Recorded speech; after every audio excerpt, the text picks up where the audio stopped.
Hi guys, good morning. Another day, another vlog. Good morning. Today, maaga kami nakagayak kasi may mga lakad kami. So ngayon, sasamahan nyo kami sa aming lakad sa pamagitan ng panonood ng aking video. So let's go!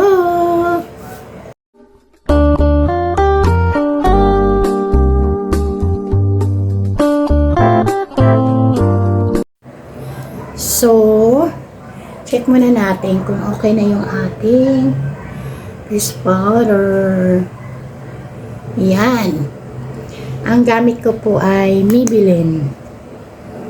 Maybelline po ito. Yan.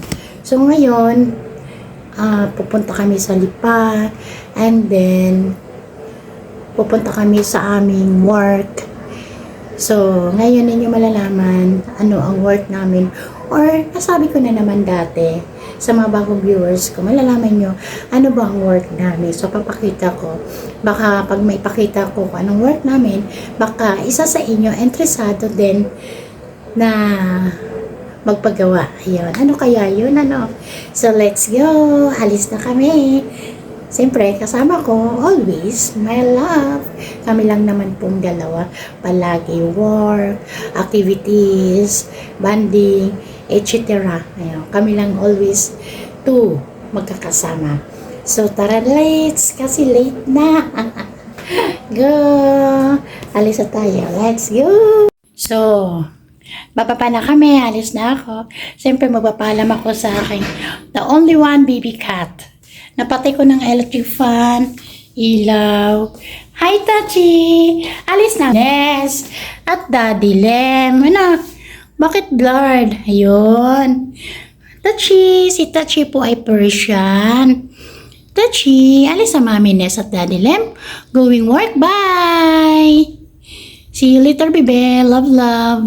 Ayan. Alis na kami, guys. So, then patay na yung ilaw.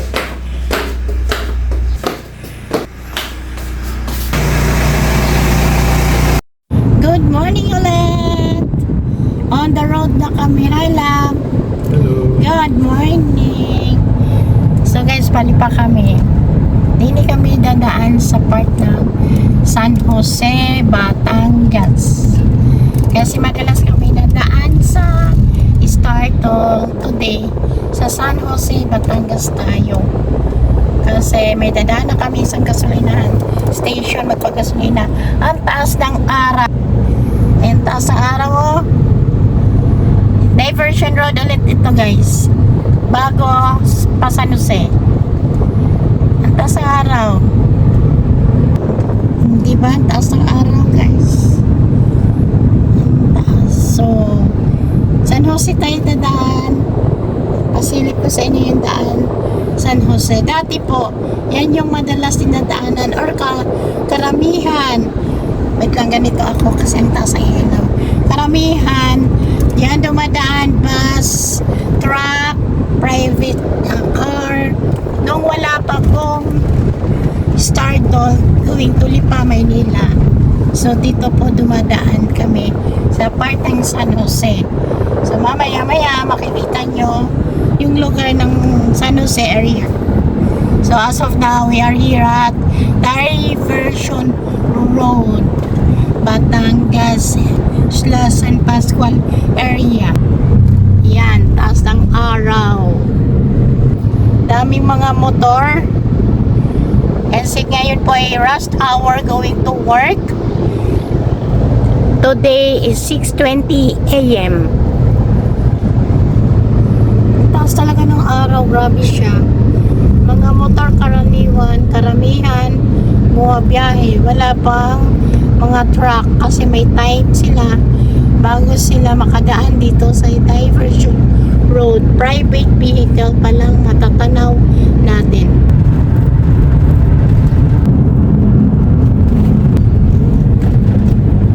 So mag-exit na po tayo sa San Jose. So pakaliwa po tayo, kaliwa. Dito naman sa kanan po, yan po yung Startol going to Lipa, Maynila, Batangas City. Ato po, papunta na tayo sa San Jose. Nung wala pang Star Toll, dito po lahat dumadaan ng bus, private vehicle, truck. So first time ko lang po ipakita itong San Jose area po. Ito po ang original na daan. Pero marami rin pong dumadaan pa dito. Kasi marami pong mga residents from San Jose, Ibaan, Lipa, dumadaan dito. Lalo ng jeep. Yan, ito po yung going to San Jose. But ito po, part pa rin to ng Batangas City. So dito po sa lugar na ito, hindi po ito katulad ng Star Toll na makapagpabilis. Dito po ay minimal driving lang kasi matraffic, maraming sasakyan. Dito po kasi dumadaan yung mga jeep, Palipa, Batangas. Yan. Kaya dandaan lang tayo. So guys, yan po yung LTO Batangas City. Diyan po karamihan noon mga tao nagpaparehistro sa Batangas City. But ngayon marami na pong LTO bawat bayan. So ito po San Jose, malapit na tayo. At yung San Jose po, marami po ditong poultry po ng mga manok. Dito pong mga manukan sa San Jose. Dito pong maraming mga eggs, ang mga farm, dyan po sa mga loobang area. Marami pong pabuke dyan sa looban na yan.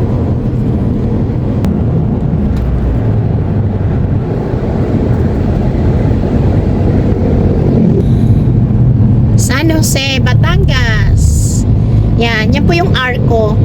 So, dito sa kabila, Batangas City. Ito po, San Jose City. Sunod, Lipa na po yan.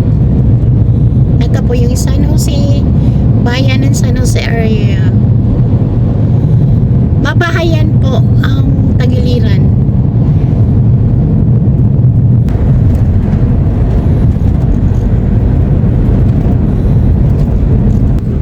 Marami kasing school dito guys, kaya talagang mabagal ang takbo.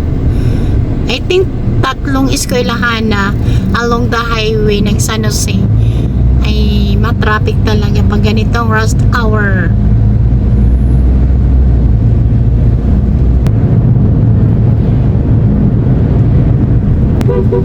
So dito na tayo guys sa crossing ng San Jose. Meron na po sila ditong Jollibee. Dito hang saya.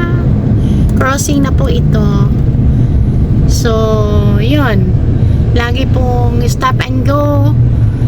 Dahil po mga eskwelahan. Ito school din. 5 school na nating nadadaanan. Ayan na guys yung crossing. San Jose property yan po, Ibaan, Rosario.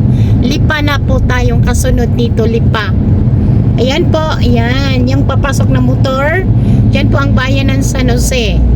O, di ka may manok, ibig sabihin, dito po talagang mga manukan o poultry. Kilala po ang San Jose, Batangas. Marami pong itlugan ng manok. Ayan na bago nilang Jollibee. So, yung crossing na yan, dire-diretso lang tayo, Lipa ng next. Diyan papasok San Jose proper crossing. Ito po ang kanilang proper San Jose. Palipa na tayo guys, entering na tayo sa Palipa. Palipa na tayo guys, kaya may crossing dyan papunta naman sa Cuenca dito sa side, sa kaliwang side. Yan po yung crossing papuntang Cuenca sa kaliwang side. Tapos dire-diretso na tayo, Lipa City na siya. Yan, matraffic lang konti dyan, oh. May Jollibee, may Chowking, KFC sila. Entering Lipa na po tayo. So stop lang tayo dyan sa malapit na gasolinahan. At tayo ay magpapagasolina.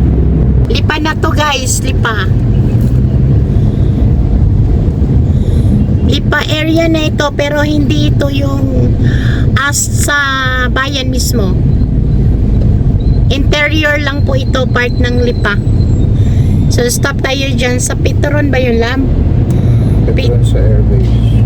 Petron sa Airbase. Mag-stop tayo dahil tayo magpapagasolina.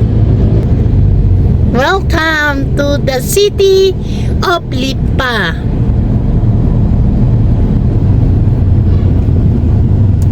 Ayan, school ulit. Ito po, unang school din sa Bungad sa San Jose, Lipa City. Unang school. Ang traffic. Siyempre, Lipa City to eh. Malapit sa Startle. Kumbaga, gitna ito, gitna. Traffic oh.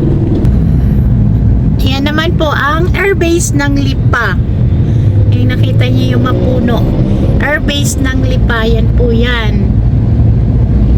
Tapos, sandiyan na po yung Petron. Baka tayo lumagpas sa Petron. Petron la, baka tayo lumagpas. Ayan na.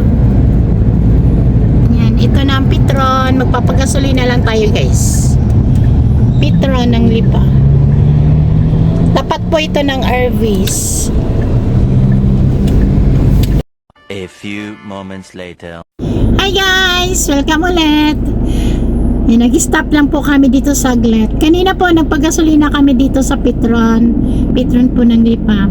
I-stop lang po kami saglit. Nasa CR lang ang Kuya Lem. Nag-CR lang siya. So kanina hindi ko na pinakita yung paglalagay ng gasolina for safety po. Hindi ako nag-vlog.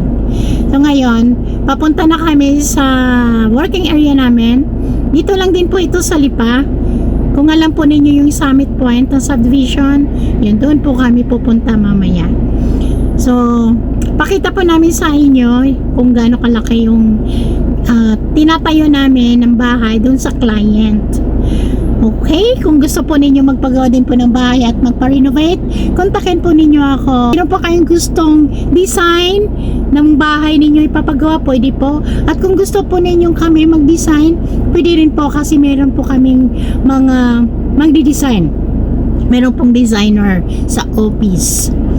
So, marami na rin po kami nagagawa pong bahay dito po sa part ng Calabarzon. Pero, kontakin na lang po ninyo ako. May discount. Char, discount.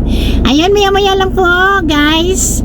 Pupunta na kami sa area po ng aming working area at pakita ko sa inyo gaano kalaki siya. Okay? Ang Kuya Lem ay malapit na siya matapos. Actually, nandito na siya sa labas. Ayun siya. May kausap lang sa phone. So, yay! Ngayon ko lang guys ipapakita sa inyo yung aming working place. Yan, dyan na si Kuya Lem. Ay, naka-close pala. Wait lang guys. Naka-close ang pinto. Kasi kapag nakapark yung sasakyan sa isang lugar at walang Kuya Lem, kino-close ko yung pinto for safety. Di ba, love? Okay? Okay. Let's go! Okay guys! On the way na tayo sa site area. So, dito na kami sa Lipa pa rin ito. Pero, itong lugar na ito, ano ba to? Bagong daan to ng Lipa eh. San Lucas. Yan. Ito yung natatanaw namin eh.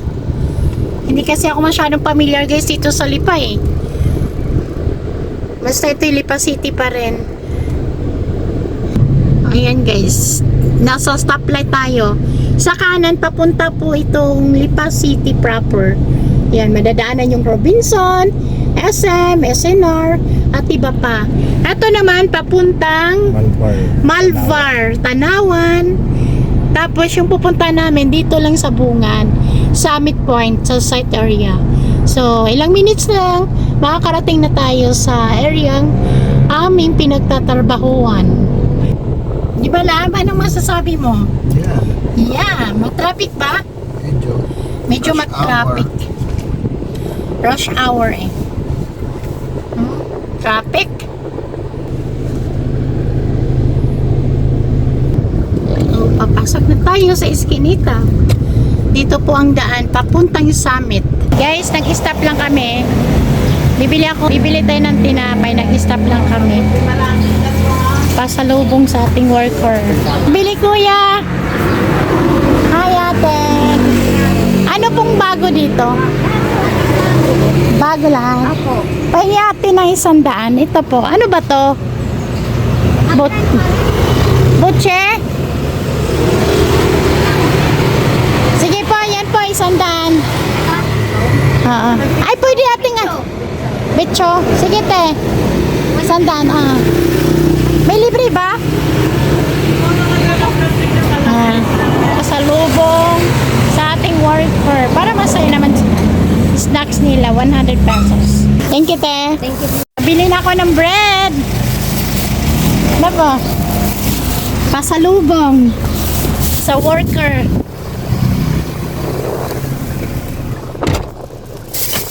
Maging happy sila.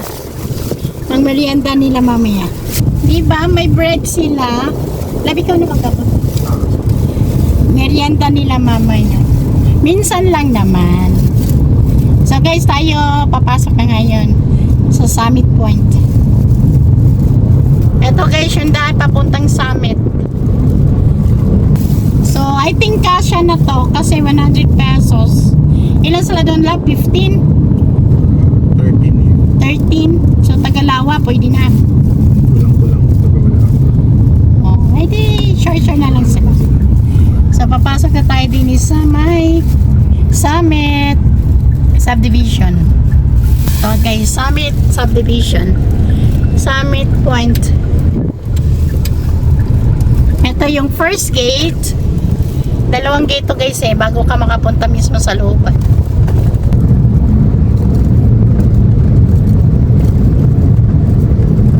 Tapos ng araw, no? So, ito po yung second gate. Papasok na tayo. Yan na yung second gate, guys.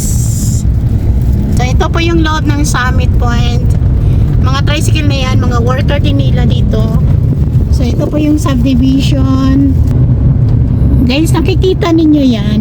Golf course area po. Mga nag-golf po ang mga residents dito. So guys, andito na kami sa site area. Pakita ko sa inyo. Yan. Ito po. Nasa site na tayo. Katrabaho na sila, oh. Okay, bababa tayo. Laki, oh. Bitbit na nilap ko yung bread. So, bababa na tayo, guys.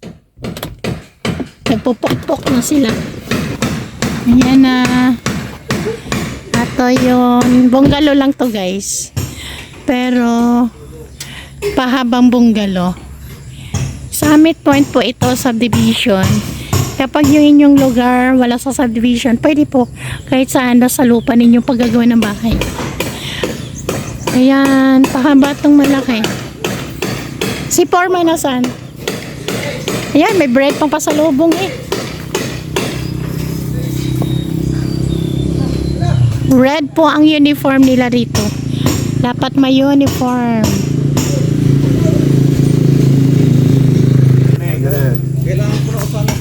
Yes, good morning, Foreman. Baka daw ngayon darating. Ngayong araw no? Baka. Kapin. Bayad na. Uli pay na. Okay guys, yan po ang location. Pahaba po ito guys. Yan. Yan ang mga neighborhood.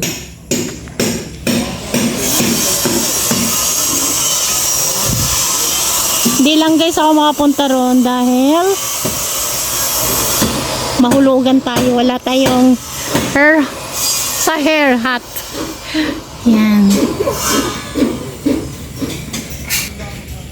Yan. So guys, ito po yung aming working area. So pinakita na namin sa inyo kung saan kami nagpa-part-time nag-work. So if you want to magpagawa ng bahay, contact lang po ninyo ako. At leave kayo ng comment, tatawagan namin kayo. Thank you so much. Hanggang dito na lang. See you next time. See you my next vlog guys. Bye-bye.